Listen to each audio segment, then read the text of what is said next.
कुछ अर्सा कबल तुर्की में फौज की तरफ से हुकूमत का तख्ता उल्टने का जो मामला पेश आया, उसके खिलाफ तुर्क अवाम ने बड़ी दिलेरी दिखाई कि शायद बदिउज़्ज़मान नूरसी के उस इनकलाबी शख्सियत की परछाइयाँ थीं जिनकी वजह से तुर्क अवाम में इतनी हिम्मत पैदा हुई।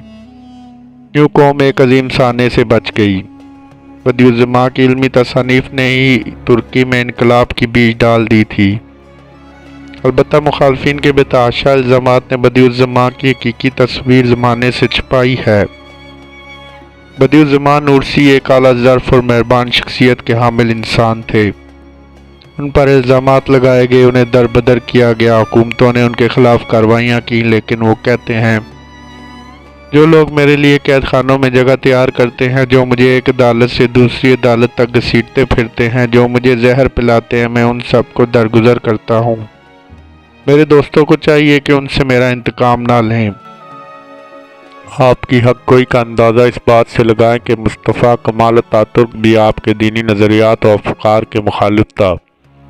बदिउज़्ज़मान सईद नूरसी ने एक ऐसे दौर में इनकलाबी तहरीक शुरू की कि जब एक तरफ सल्तनत उस्मानिया का ज़वाल हुआ और दूसरी तरफ सेकुलर जमातों ने इस्लाम के ख़िलाफ़ माज़ गरम किया था।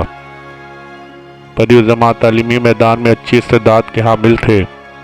उन्होंने कम अरसे में अपने हम असर लोगों पर फ़ोक़ियत हासिल कर ली।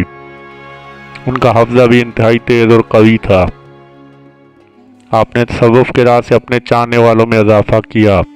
तसव्वुफ़ में उनके अफ़कार आज भी तुर्की में ताज़ा हैं।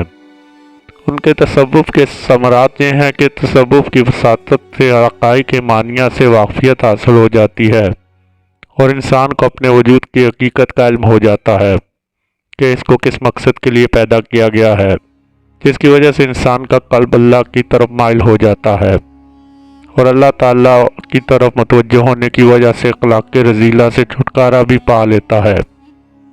वो हमा वक्त अल्लाह ताला को अपनी याद में रखता है और जिसकी वजह से वो एक कामिल इंसान बन जाता है।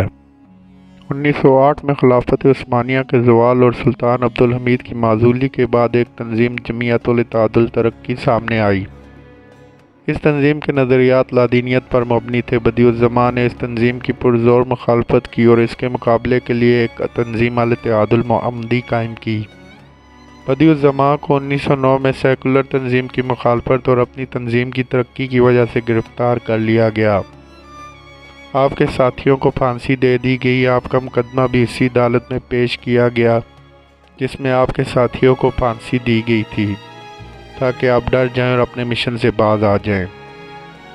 लेकिन आपने बड़ी अदालत में बड़ी जुर्रत से कहा कि अगर मुझे 1000 बार भी ज़िंदगी मिले और मुझे इस्लामी हक़ाइक़ में से किसी एक हकीकत के तहफ़्फ़ुज़ की खातिर जान कुर्बान करना पड़े तो मुझे कोई तरद्दुद नहीं होगा।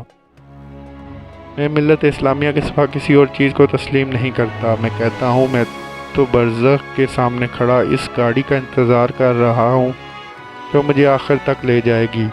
मैं नहायत शौक़ से आखिरत का सफ़र करने के लिए तैयार हूँ और मैं भी फांसी पाने वालों के साथ का ख्वाहिशमंद हूँ। तुम लोग मेरे लिए जलावतनी की सज़ा तजवीज़ की, जो कोई ख़ास सज़ा नहीं। अगर तुम्हारे अंदर ताकत है तो मुझे इससे बड़ी सज़ा दो।